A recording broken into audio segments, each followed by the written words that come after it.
ومن سيئات أعمالنا من يهده الله فلا مضل له ومن يضلل فلا هادي له ونشهد أن لا إله إلا الله وحده لا شريك له ونشهد أن سيدنا ونبينا ومولانا محمدا عبده ورسوله أما بعد فأعوذ بالله من الشيطان الرجيم بسم الله الرحمن الرحيم إنا أعطيناك الكوثر فصل لربك وانحر إن شانئك هو الأبتر وقال تعالى لن ينال الله لحومها ولا دماؤها ولكن يناله التقوى منكم كذلك سخرها لكم لتكبروا الله على ما هداكم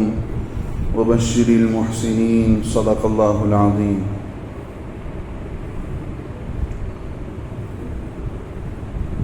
بزرگوں، دوستوں، بھائیوں، یہ مہینہ جو ذی الحج کے نام سے موسوم ہے، یعنی حج کا مہینہ جسے کہا جاتا ہے، اس مہینے میں اللہ رب العزت نے بڑی ہی فضیلتیں اور مرتبوں کو چھپا کر کے رکھا ہے۔ بالخصوص عید سے پہلے کے یہ 10 دن، یہ 9 دن، ان کی اہمیت کو اللہ نے قرآن میں بیان فرمایا ہے۔ 30ویں پارے کی سورۃ الفجر والفجر ولیال عشر والشفع والوتر، یہ سورت میں اللہ رب العزت نے ان 10 دنوں کو قسم کھا کر اس کی اہمیت کو بیان کیا ہے۔ عام طور پر یہ سمجھا جاتا ہے کہ عید کا دن فضیلت والا ہے، ثواب والا ہے۔ بقرعید کے تعلق سے عام طور پر عبادت اور اس کی سوچ ہمارے ذہنوں میں نہیں رہتی ہے۔ زیادہ سے زیادہ عرفے کے دن کا روزہ رکھا جاتا ہے، اور جن خوش نصیبوں کو اللہ موقع دیتے ہیں رات میں، عید کی رات میں کچھ عبادت کر لیتے ہیں۔ اس سے آگے بڑھ کر عید کے دن کی نمازیں اور قربانی کی عبادت، وہ ساری چیزیں ہوتی ہیں، لیکن اللہ رب العزت نے ان ایام کو قسم دے کر بیان فرمایا ہے۔ قسم مسلمان کسی چیز کی نہیں کھا سکتا ہے سوائے اللہ کی ذات کے۔ نہ قرآن کی قسم کھائی جا سکتی ہے، نہ نبی علیہ السلام کی، نہ ماں کی، نہ باپ کی، نہ مسجد کی، نہ کسی اور جگہ کی۔ قسم صرف اللہ پر لیا جا سکتا ہے، لیکن اللہ رب العزت اس بات کے پابند نہیں ہے کہ اللہ کسی ایک ہی چیز کی قسم کھائیں، جب پوری کائنات کو اللہ نے بنایا ہے اور ہمارے لیے دین و شریعت کے قانون بھی اسی نے بنایا ہے، لہذا وہ کسی قانون کا پابند نہیں ہے۔ اللہ فرماتے ہیں والفجر، قسم ہے فجر کے وقت کی۔ اس فجر سے مراد علماء کرام نے عرفے کے دن کا فجر مراد لیا ہے۔ والفجر ولیال عشر، اور قسم ہے 10 راتوں کی۔ حضرت عبداللہ ابن عباس فرماتے ہیں یہ 10 راتیں جن کی قسم اللہ نے اٹھائی ہیں، وہ 10 راتیں متفقہ طور پر سبھی کے نزدیک وہ ذی الحج کے شروع کی 10 راتیں ہیں۔ اللہ جس کی بھی اہمیت بیان کرنا ہو اس کے بارے میں اللہ قسم اٹھاتے ہیں، جیسے کہ ایک جگہ اللہ فرماتے ہیں والتین والزیتون، قسم ہے انجیر کی اور زیتون کی، وطور سینین، اور کوہ طور کی قسم ہے، وہذا البلد الامین، اور اس شہر کی قسم ہے. جی اللہ نے کئی چیزوں کی قسم کھا کر ان چیزوں کی اہمیت کو لوگوں کے سامنے بیان کیا. تو ایسے ہی ان 10 دنوں کی قسم کھا کر اللہ فرماتے ان 10 راتوں کی وَلَيَالٍ عَشْرٍ، قسم ہے ان 10 راتوں کی. سارے علماء مفسرین اور صحابہ نے ان 10 راتوں کو یہ عشر ذی الحج کی 10 راتیں مراد لی ہیں. مطلب یہ ہوا، معلوم یہ ہوا کہ اللہ نے اس کے اندر بہت فضیلت رکھی ہے اور اس کو اہمیت جتلایا ہے، اسی وجہ سے کہ اس میں عبادت کی جائے، اللہ کی یاد کی جائے، نمازیں پڑھی جائیں، ذکر کیا جائے، اللہ سے خاص تعلق پیدا کیا جائے. برکت والے ایام ہیں. اور آگے اللہ رب العزت نے والشفع والوتر کہہ کر اللہ نے آگے قسم کھایا ہے. علماء نے فرمایا والشفع سے مراد یوم النحر یعنی 10ویں دن کا ہے. عید کے دن کی بھی اللہ نے قسم کھائی ہے. اور ان 10 دنوں کی اہمیت کو بیان کرتے ہوئے 10 راتوں کی قسم کھائی ہے. اس کا یہ مطلب نہیں ہے کہ راتوں کی قسم کھائی گئی تو رات کا وقت برکتوں والا، اور رات دن کی قسم نہیں کھائی گئی تو دن اہمیت نہیں، ایسا نہیں ہے. اللہ کے نبی صلی اللہ علیہ وسلم نے اس کو واضح انداز میں پیش کیا ہے. قرآن اللہ کے نبی کی حدیث کے بغیر سمجھا نہیں جا سکتا. قرآن و حدیث کو اللہ کے نبی کے عمل اور صحابہ کے عمل اور صحابہ کی بتائی ہوئی باتوں کی روشنی میں ہی سمجھا جا سکتا ہے. اس سے آگے کوئی نہیں سمجھ سکتا. اللہ کے نبی نے اسے واضح کیا. ان 10 دنوں میں اللہ کے نبی صلی اللہ علیہ وسلم نے روزوں کا بڑا اہتمام فرمایا.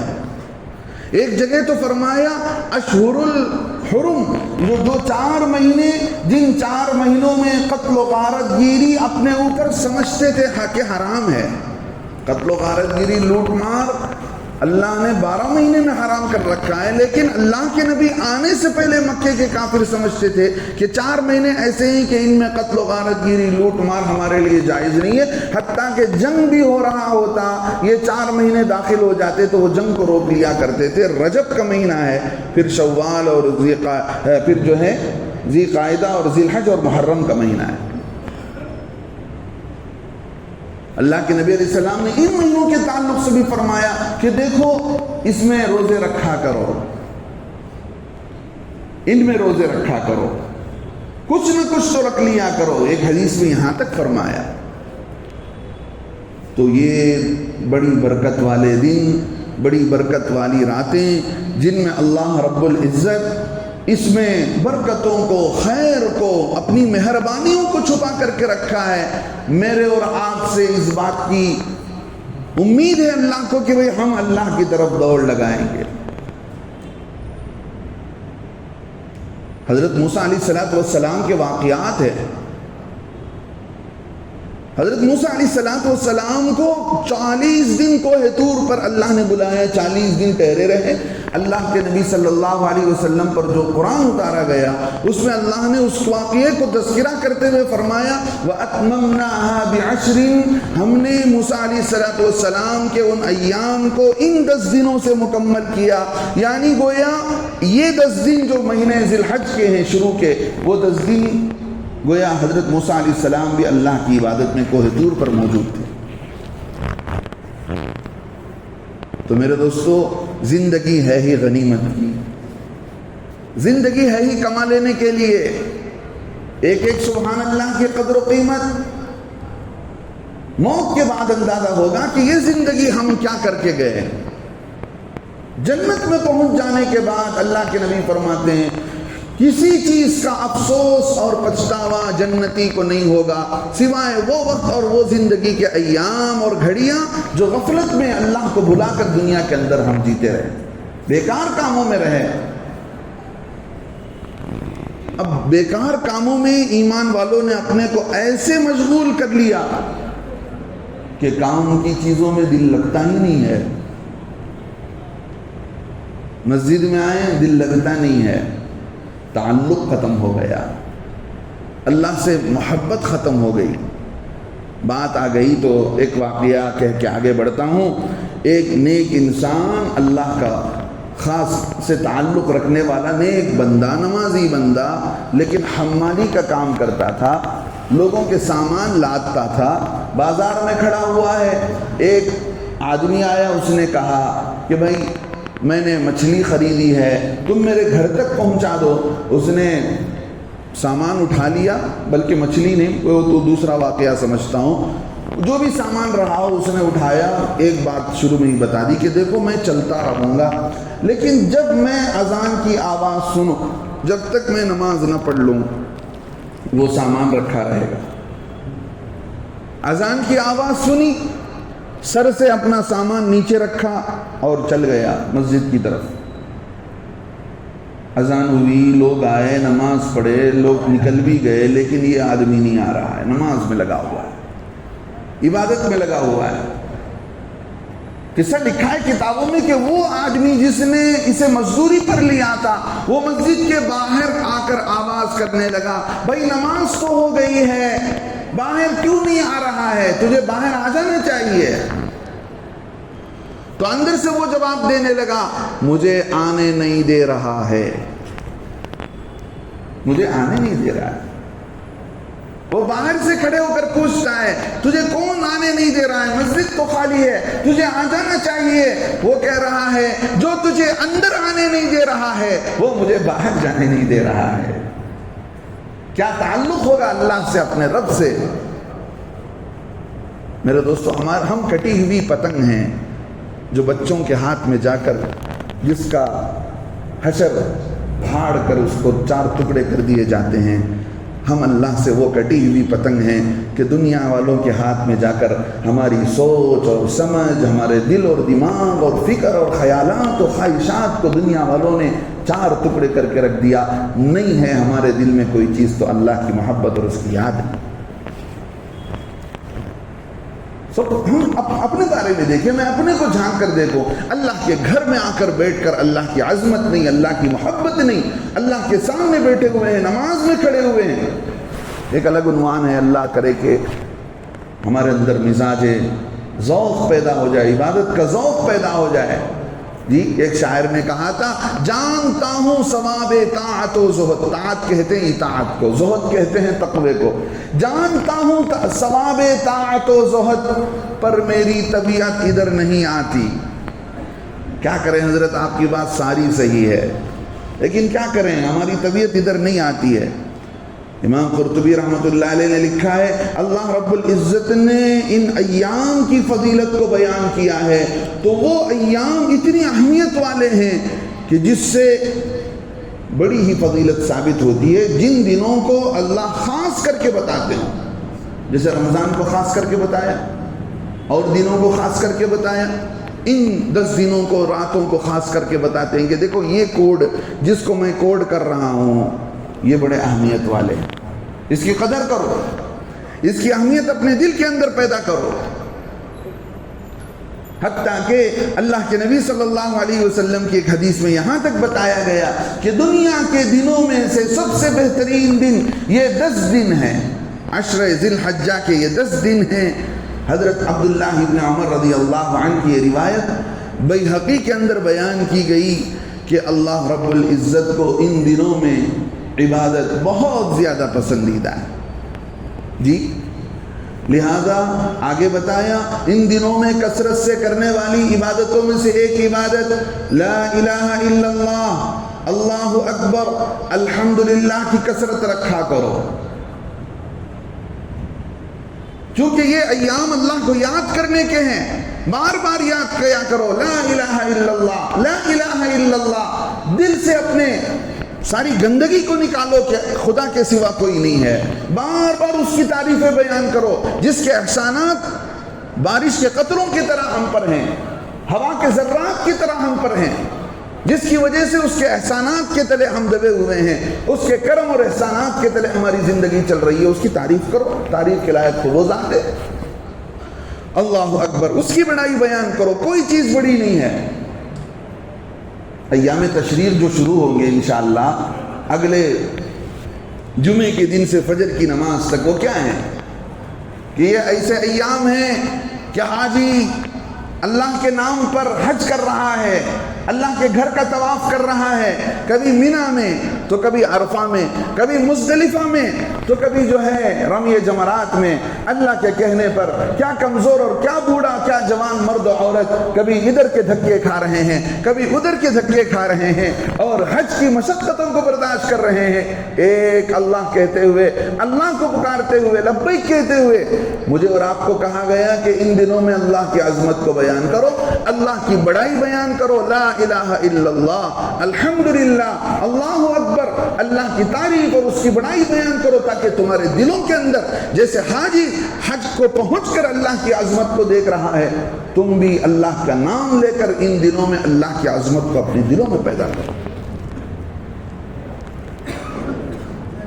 میرے دوستو بزرگوں، ایک حدیث قدسی میں تو اللہ فرماتے ہیں کوئی چیز، کوئی جگہ ایسی نہیں ہے جہاں میں آ کر رہ سکوں سوائے ایمان والے کے دل کے۔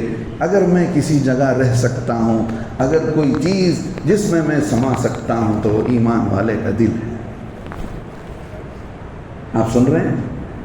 حدیث قدسی اسے کہتے ہیں جو اللہ کے نبی صلی اللہ علیہ وسلم کو اللہ نے سنایا، پھر اللہ کے نبی نے ہمیں سنایا، امت کو سنایا، صحابہ کو سنایا کہ میں کسی جگہ سما نہیں سکتا ہوں، میں کسی جگہ رہ نہیں سکتا ہوں سوائے ایمان والے کے دل کے۔ اگر میں سما سکتا ہوں تو ایمان والے کا دل ہے۔ سوچئے ہم کون سے ہیرے کو اپنے دل سے گنوا بیٹھے ہیں۔ فنا ہونے والی، ختم ہونے والی دنیا کے پیچھے ایسے لپک پڑے کہ کبھی مرنا ہی نہیں ہے، کسی نے ہمیں پیدا ہی نہیں کیا ہے، خدا کی ذات کوئی ہے ہی نہیں۔ اللہ کہتے ہیں نہیں میں ہوں، میں بتاتا ہوں کہ میں ہوں۔ اللہ رب العزت کی بڑی عظمتیں، بڑی اہمیت، کبھی اللہ کا نام لے کر دیکھیں تصور کے ساتھ، اللہ کی بڑائی کے ساتھ، اللہ کی عظمتوں کے ساتھ۔ اور ان 10 دنوں کے ایام میں، دنوں میں روزہ رکھا جائے، اس کی بڑی فضیلتیں ہیں۔ اللہ کے نبی صلی اللہ علیہ وسلم نے فرمایا ایک سال پچھلے گناہ، ایک سال اگلے آنے والے ایک سال کے پہلے گناہ اللہ سب معاف کر دیتے ہیں۔ یکفر السنۃ التی قبلہا والتی بعدہا، علماء کہتے ہیں چھوٹے جتنے گناہ ہیں سارے گناہ معاف کر دیے جائیں گے، اگلے ایک سال کے بھی، جو پچھلے ایک سال کے بھی، لیکن جو بڑے بڑے گناہ تھے جس کو علماء نے تقریباً 71 بڑے بڑے گناہ، علامہ جلال الدین سیوطی رحمۃ اللہ علیہ نے وہ بڑے گناہ متعین کیے ہیں جو بغیر توبے کے معاف نہیں ہوتے۔ اللہ ان چھوٹے گناہوں کو تو معاف کر دیتے ہیں، لیکن بڑے گناہ کی ہمارے گردن پر رہیں گے، اگر سچے دل سے توبہ ہوتی ہے اللہ اسے بھی قبول کر لیتے ہیں، معاف کر دیتے ہیں۔ تو میرے دوستو بزرگوں، ان راتوں میں کچھ نہ کچھ اپنے اندر ہم آ رہے ہیں، عشاء کی نماز کو 1-8 گھنٹہ بیٹھ گئے ذکر میں، تلاوت میں، اللہ سے کچھ مانگنے میں۔ زندگی کس لیے تھی؟ اسی قبر کو بنانے کے لیے تو دی گئی تھی، جس قبر کے من و مٹی تلے مجھے اور آپ کو دبا دیا جائے گا، پوچھا جائے گا بھئی دنیا میں کیا بھر کے لائے؟ زبانی مسلمان کو تھے، اپنی آخرت اور قبر کو لے کر ہم اپنے کام دھندوں کو چھوڑ دیں، ایک دن چھوڑ کر جانا ہی تو ہے، دل چاہ کر نہ چاہ کر۔ عشاء کے بعد بیٹھ گئے اور مان لیجئے کہ 4:45 بجے فجر کی اذان ہو رہی ہے، 4 بجے اٹھ گئے، 4:15 بجے اٹھ گئے، 2-4 رکعت تہجد کی پڑھ لی، 2 آنسو اللہ کے سامنے بہا لیے۔ اللہ تھوڑے پر بہت دینے والے ہیں، ہم آگے بڑھ کر تو دیکھیں، ہم تھوڑا اللہ کی طرف لپک کر تو دیکھیں اللہ رب العزت کیسے ہاتھوں کو پھیلا کر ہمیں اپنے سے لگا لیتے ہیں، اپنی رحمت کی طرف کھینچ لیتے ہیں۔ ماں کا معاملہ بچے کے ساتھ کیسے ہوتا ہے، شفقت کا، محبت کا، تعلق کا۔ اللہ کا تعلق بندے کے ساتھ 70 ماہ سے زیادہ ہے۔ ایک حدیث میں فرمایا گیا اگر اللہ کے نافرمان کو پتہ چل جائے اللہ اس سے کتنی محبت کرتے ہیں، نافرمان بندہ نافرمانی پر تلا ہوا ہے، اسے پتہ چل گیا کہ اللہ رب العزت اسے کتنی محبت کرتے ہیں، فرمایا اس بات کو سن کر، اللہ کی اس محبت کے لیول کو سن کر اس کا دل پھٹ جائے گا۔ کتابوں میں لکھا ہے، حدیث کی کتابوں میں یہ بات لکھی، میرے دوستو ہم آگے بڑھیں، اللہ کی طرف لو لگائیں، اللہ کی بڑائی، اللہ کی عظمت، جدھر دیکھو ادھر بڑائی، جدھر دیکھو ادھر اللہ کا نام۔ کبھی ان دنوں عرب میں جا کر دیکھیے، مکے کے اندر ان 10 دنوں کے اندر جدھر دیکھو ادھر بڑائی، ایسا خوشنما منظر ہوتا ہے، ایسا خوشنما منظر ہوتا ہے، لحظہ لحظہ ایمان تازہ ہو رہا ہوتا ہے، تازہ ہو رہا ہوتا ہے۔ اللہ کی وحدانیت جس کو مجھ سے اور آپ سے پوچھا جائے گا کل قیامت کے دن، ہمارے سینوں کو چیر کر نکالا جائے گا، وَحُصِّلَ مَا فِي الصُّدُورِ، سینے میں کیا بھر کر لائے، ہم نکال لیں گے۔ اللہ کی بڑائی اور عظمت اور اہمیت۔ جی اگر دنیا والے یہ کہتے ہیں کہ اتنی ساری قربانیاں کر کے کیا ملنے والا ہے، جی اللہ کی عظمت کے لیے، اللہ کے حکم کے سامنے اس سے دگنا تگنا بھی کہا جاتا تو ایمان والا کرنے کے لیے آگے بڑھ جاتا۔ اگر ذرہ برابر دنیا والوں کی باتوں کی طرف ہمارا ذہن ادھر جھک رہا ہے، ہمیں یہ بات بھی تو سوچنے کی چاہیے۔ دیکھیے دو چیزیں، ایک ہے عقل جو ایک لیمٹ ہے، اس لیمٹ سے آگے آپ کو ڈیسیشن اور گائیڈ نہیں کرے گا، اس لیے کہ آپ کی عقل کو اللہ نے ایک لیمٹ دے رکھا ہے، اس سے آگے کام کرتا ہے نقل۔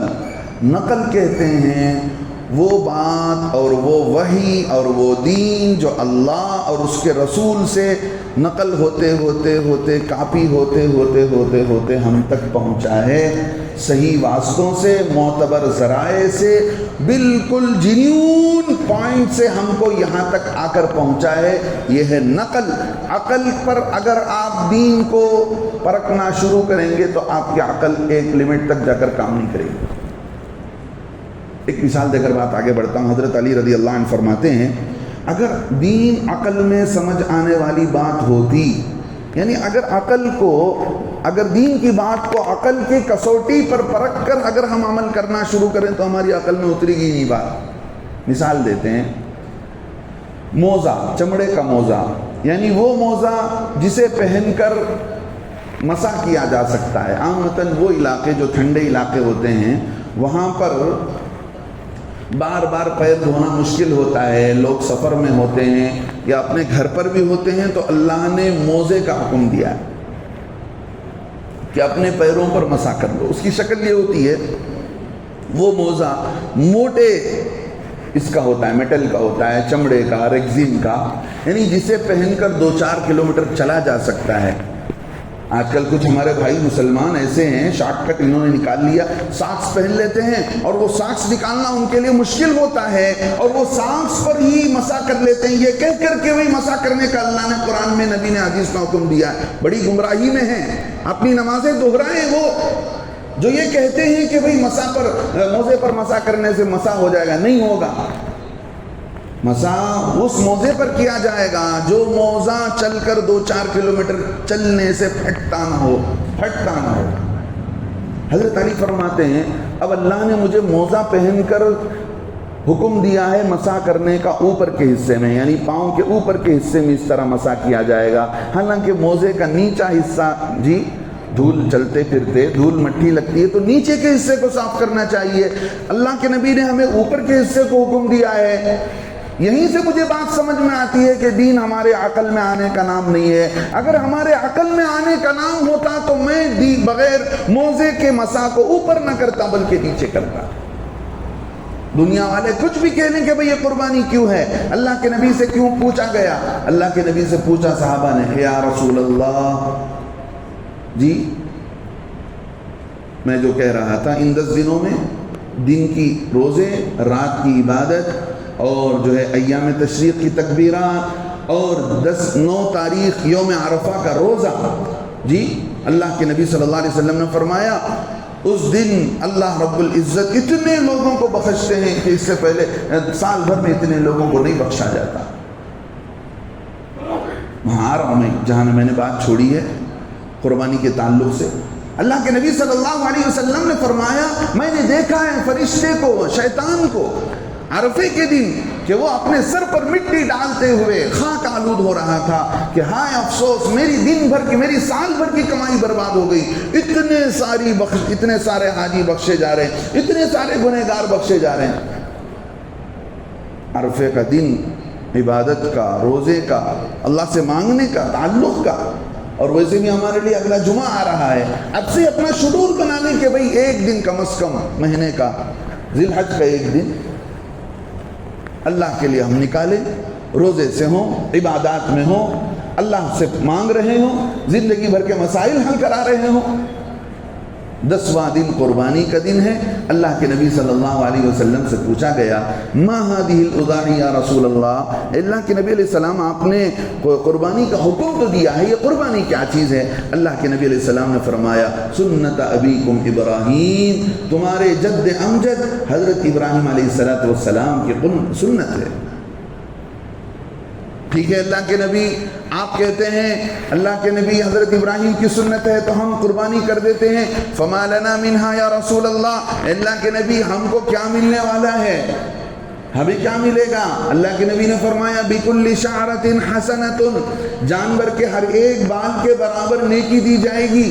جانور کے بال اتنے گھنے ہوتے ہیں، اتنے زیادہ ہوتے ہیں کہ کوئی گن نہیں سکتا ہے۔ پچھلے دنوں ایک رپورٹ آئی تھی، اس نے پتہ نہیں سر کے بالوں کو گننے کے لیے کتنے دن لگے اور کیا لگے، میں بھولتا ہوں۔ اگر کوئی اس طرح گن سکتا ہے تو ہو سکتا ہے گن لے، لیکن اللہ کے نبی علیہ السلام سے صحابہ پوچھتے ہیں، اللہ کے نبی علیہ السلام ایک اون والا جانور جس میں بال ہی بال ہوتے ہیں، فَالصُّفُوفُ مِنْهَا یا رسول اللہ، اللہ کے نبی نے فرمایا بِكُلِّ شَعْرَةٍ مِّنَ الصُّفُوفِ حَسَنَةٌ، اون والے جانور یعنی جس پر بال بھرے گھنے ہوتے ہیں اس میں کے بھی ہر ایک ایک بال پر ایک ایک نیکی لکھی جائے گی۔ اللہ کے نبی علیہ السلام نے فرمایا وَإِنَّهُ، اتنا ہی نہیں، لَيَأْتِي يَوْمَ الْقِيَامَةِ، قیامت کے دن وہ جانور لایا جائے گا بِقُرُونِهَا وَأَشْعَارِهَا وَأَغْلَافِهَا، اس کی سنگوں کے ساتھ، جی اس کے بالوں کے ساتھ، اس کے پیر کے کھروں کے ساتھ وہ لایا جائے گا۔ آگے اللہ کے نبی صلی اللہ علیہ وسلم فرماتے ہیں وَإِنَّ الدَّمَ لَيَقَعُ مِنَ اللَّهِ، اور یہ خون جو تم اللہ کے نام پر بہاتے ہو زمین پر پڑنے سے پہلے اللہ تمہاری مغفرت کر دیتے ہیں۔ اللہ کے یہاں یہ خون تمہارا نہیں پہنچتا، لیکن یہ خون زمین پر گرنے سے پہلے، ادھر چھری چلی ادھر خون نکلا، لیکن زمین پر گرنے سے پہلے وَإِنَّ الدَّمَ لَيَقَعُ مِنَ اللَّهِ بِمَكَانٍ قَبْلَ أَن يَقَعَ فِي الْأَرْضِ فَطِيبُوا بِهَا نَفْسًا، اللہ کے نبی فرماتے ہیں اب خوشی خوشی قربانی کیا کرو۔ اللہ کے حکم کے آگے ایک جانور کیا اہمیت رکھتا ہے، گائے کا ایک حصہ کیا اہمیت رکھتا ہے۔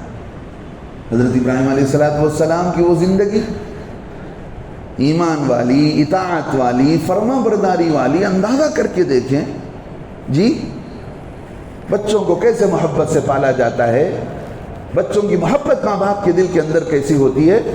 مغلیہ دور کا آخری بادشاہ،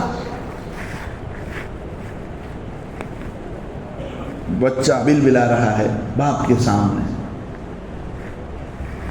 بچہ بل بلا رہا تھا، ظفر کیا نام ہے، بہادر شاہ ظفر، بچہ بل بلا رہا تھا، جی میں بھولتا ہوں بہادر شاہ ظفر یا کوئی، اللہ کے سامنے ہاتھ اٹھا کر کہا باری تعالیٰ اسے بچا لینا، مجھے اٹھا لینا۔ صبح ہوتے ہوتے باپ کا انتقال ہو گیا، بچے کو صحت مل گئی۔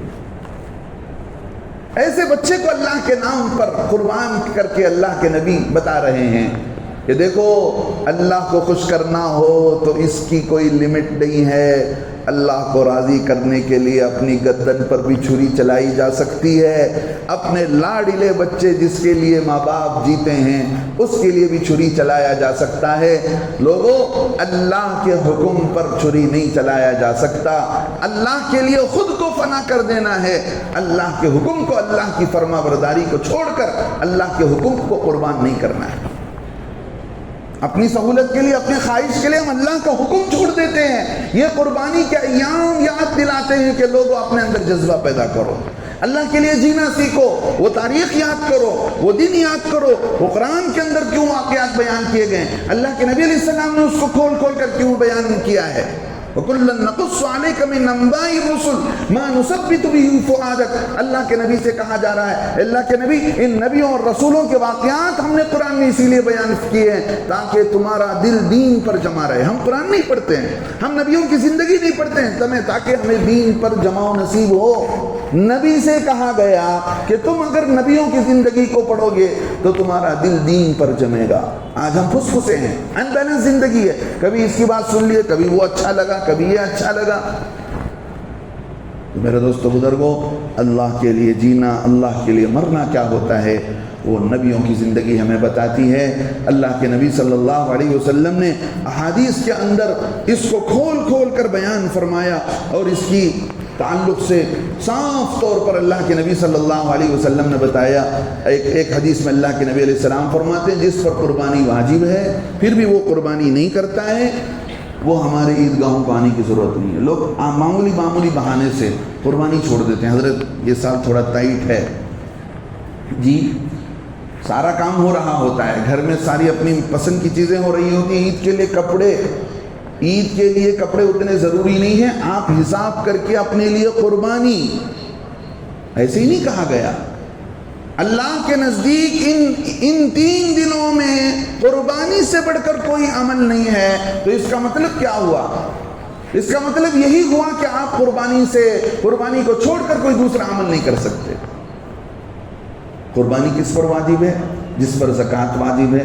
زکوٰۃ واجب ہونے کے لیے سال گزرنا پڑتا ہے، لیکن قربانی گزرنے کے لیے سال نہیں۔ ان 3 دنوں میں اتنا مال جی، کہ اتنا زیور اور اتنا مال اور اتنی پیسے جس سے زکوٰۃ ہم پر واجب ہو جائے، اگر ہمارے پاس رہ جاتا ہے تو ہم پر قربانی واجب ہو جاتی ہے۔ کسی کے عورت کے پاس صرف سونا ہے تو اس کا میتھڈ الگ ہے، 87 گرام یا 418 ملی گرام۔ اگر کسی کے پاس چاندی ہے، تھوڑا سا سونا ہے، تھوڑے سے پیسے ہیں، تھوڑی سی پراپرٹی ہے، بینک بیلنس ہے، علماء سے معلوم کر لیں۔